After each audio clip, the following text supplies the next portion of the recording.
Passamos a apresentar...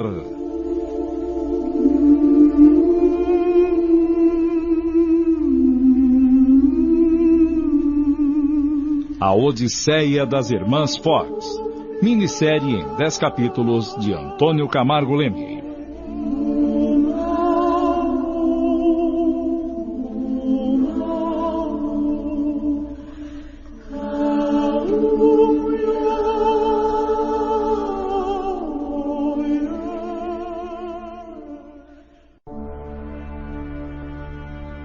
O espírito Charles Rosman, com muita paciência, foi dando prova da sua presença naquele recinto.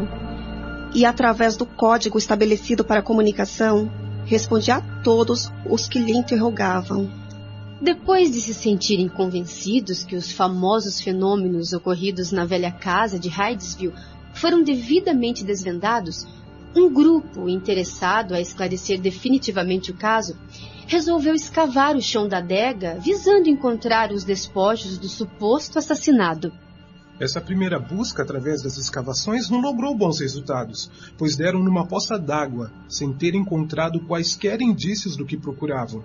E por essa razão as escavações foram suspensas. Passado algum tempo, exatamente no verão de 1848, o próprio Sr. David Fox, filho do pastor John, com a colaboração de pessoas interessadas, retornou às escavações. O Sr. David, segurando uma tocha e com a ajuda de alguns vizinhos, resolveu descer até o porão. Com a colaboração dos mesmos, foram feitas as primeiras escavações nessa segunda etapa, a fim de descobrirem os despojos do suposto assassinado. E quando conseguiram atingir a profundidade de 1,5 metro aproximadamente, alguma coisa foi encontrada e chamou a atenção dos presentes. Sr. Redfield, veja naquele canto, ao seu lado direito. Está parecendo um pedaço de tábua. Por favor, puxe-a com o enxadão para observarmos melhor. Deve existir alguma coisa debaixo daquela tábua. Vamos ver o que possa ser? Perfeitamente, Sr. David. É um pedaço de madeira impregnada de alcatrão e cal. Mas que coisa mais esquisita é essa? Por favor, amigo, procure iluminar bem aqui, do meu lado direito. Existe alguma coisa que não dá pra gente distinguir ali por baixo? Peça ao seu empregado, Sr. Redfield, para remover o pedaço de tábua para cá. E nós já vamos descobrir o que é essa coisa.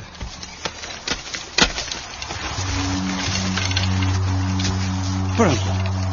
Sr. David, veja o que encontramos debaixo daquelas tábuas. Pela posição que me encontro, não consigo distinguir bem o que é esse material. Deixe-me posicionar para iluminar melhor o local. Acho que esse é o melhor ponto. Agora está bem. São cabelos, Sr. David. E também alguns pedaços de ossos. Bem, Sr. Redfield, essas vasilhas eu não faço nenhuma ideia do que sejam. Espere um pouco. Deixe-me examiná-las. Essas vasilhas e esses utensílios deviam ser os pertences do tal vendedor que andou por aqui. Notem que alguma dessas peças ainda estão bem conservadas.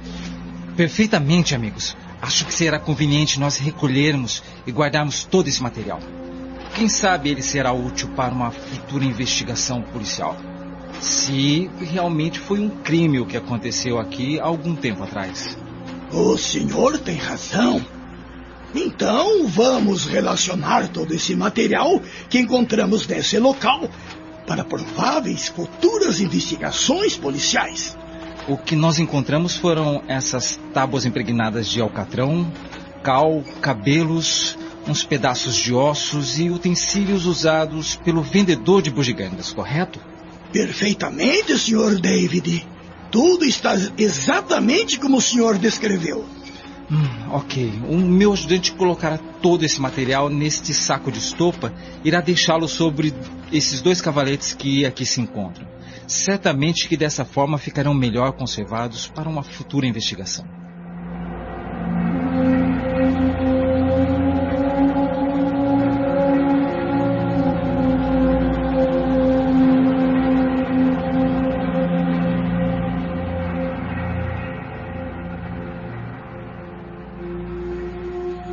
Daí, meus companheiros, segundo os entendidos, todo o material que foi recolhido, conforme a descrição acima, não serviu para a condenação do Sr. Bell, pois as provas foram consideradas precárias e insuficientes.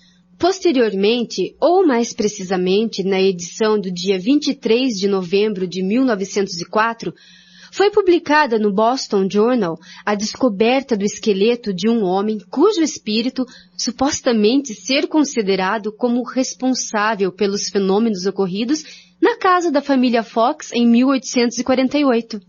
De acordo com o referido jornal, alguns meninos de uma escola próxima brincavam na adega da velha casa, considerada mal-assombrada, onde residiu a família Fox. Em meio aos escombros de uma parede, talvez falsa, que existira na adega, os garotos encontraram também as peças de um esqueleto. É exatamente como você descreveu, minha querida. De acordo com as informações coletadas em outras fontes, junto ao esqueleto encontrado pelos garotos, estava uma lata contendo um produto costumeiramente vendido pelos mascates, a qual se encontrava dentro do baú, também usado por eles. Nós podemos acrescentar em nosso relatório, meu caro Nelson, algo bem interessante sobre o tal baú.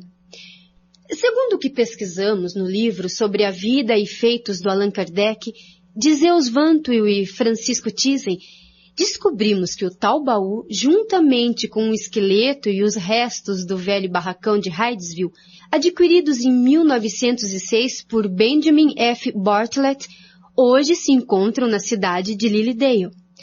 E de acordo com as mesmas fontes, todo esse material está devidamente guardado na sede central regional dos espiritualistas americanos. É claro que essas informações complementares são muito importantes para este nosso trabalho de elucidação, mas temos muita coisa ainda para relatarmos. Bem, meus companheiros, acredito que vocês concordem. Eu estou achando conveniente fazermos uma parada neste exato momento, justificada por 3 razões distintas. 3 razões, Sr. Guilherme? E quais seriam essas suas 3 razões? Bem, a primeira razão é para descansarmos um pouco. Afinal de contas, aqui ninguém é de ferro, não é? A segunda razão, para tomarmos um lanche bem gostoso. E a terceira razão será para fazermos um balanço geral deste nosso trabalho até o presente momento. Então, o que dizem os meus companheiros de jornada? Vamos ao intervalo? Isso é muito bom, seu Guilherme.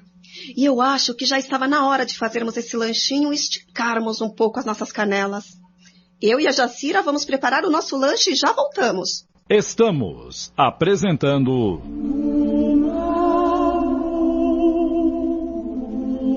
A Odisseia das Irmãs Fox.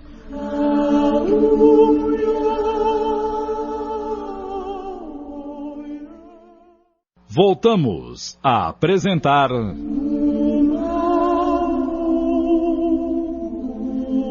A Odisseia das Irmãs Fox.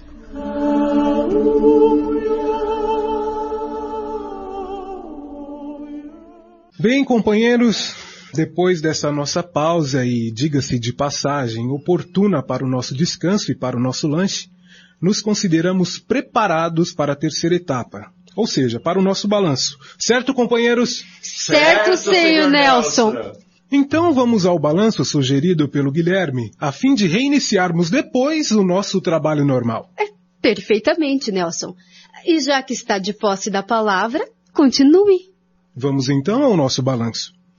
Eu considero que esse nosso relatório, elaborado até o presente momento, ressalvando-se alguns pequenos enxertos colocados para enriquecer a nossa redação e dar um pouco mais de vida à história da família Fox, será bastante esclarecedor a todos os que dele tomarem conhecimento.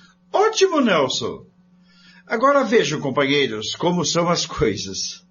Embora esse acontecimento de Hydesville tenha sido devidamente observado e confirmando por um enorme contingente de pessoas, constando entre elas historiadores, cientistas, jornalistas e pesquisadores dos mais variados níveis culturais, o número de céticos e descrentes, apesar de todas as evidências relatadas, ainda é gigantesco.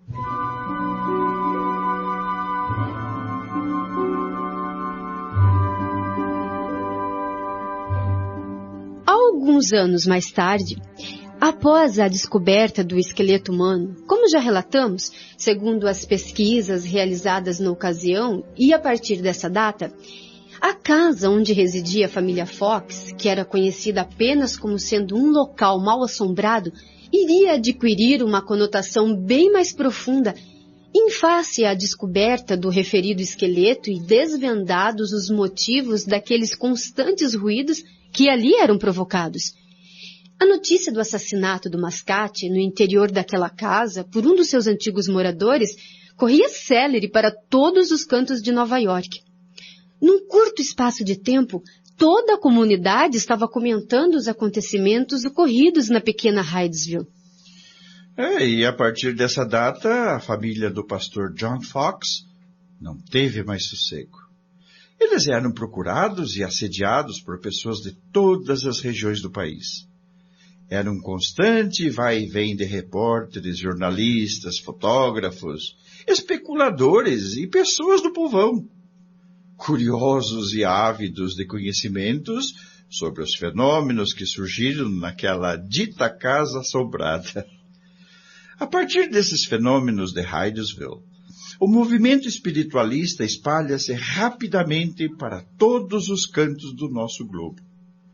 Coube, pois, às irmãs Fox desvendar todo o mistério da casa de Hydesville através da tipologia.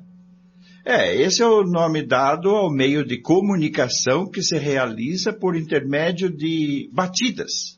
Vejam vocês, meus amigos, como se enganam os nossos companheiros das outras filosofias religiosas, quando afirmam que somente há 1.300 anos antes de Cristo, o plano espiritual manifestou-se através de alguns médiuns daquela época, para dar origem à Bíblia, tal e qual a conhecemos no dia de hoje.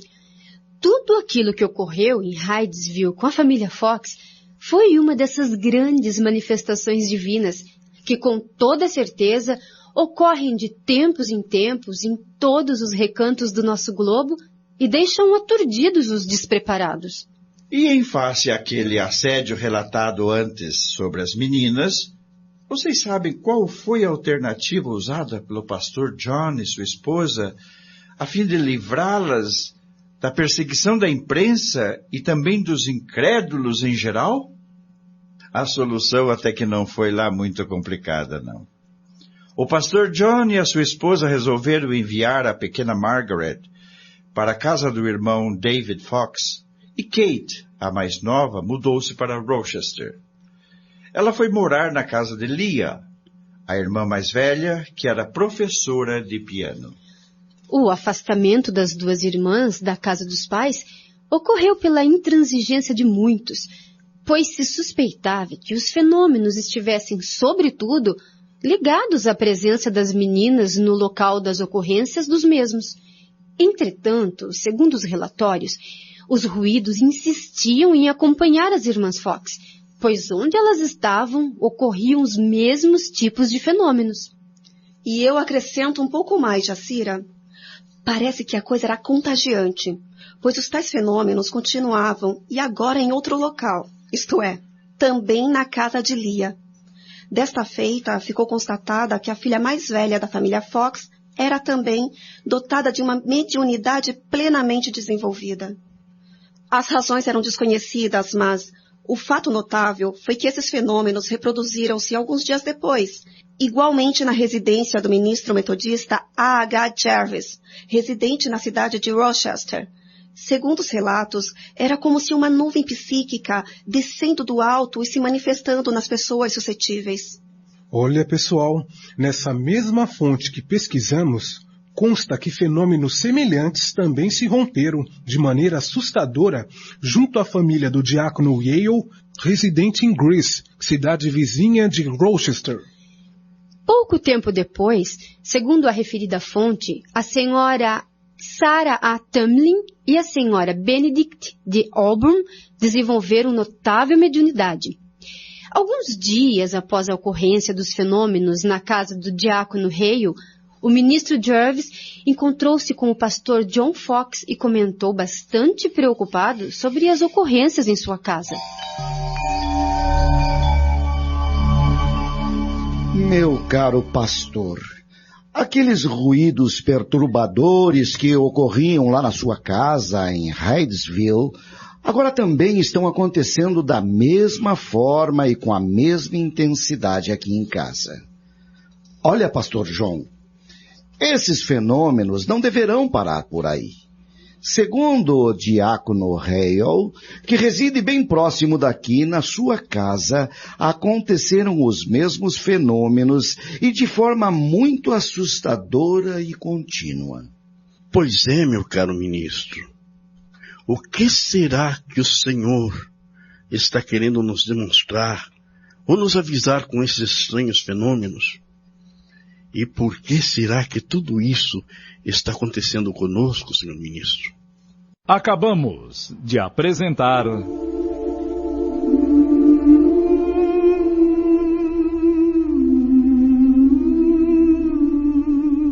A Odisseia das Irmãs Fox, minissérie em 10 capítulos de Antônio Camargo Leme.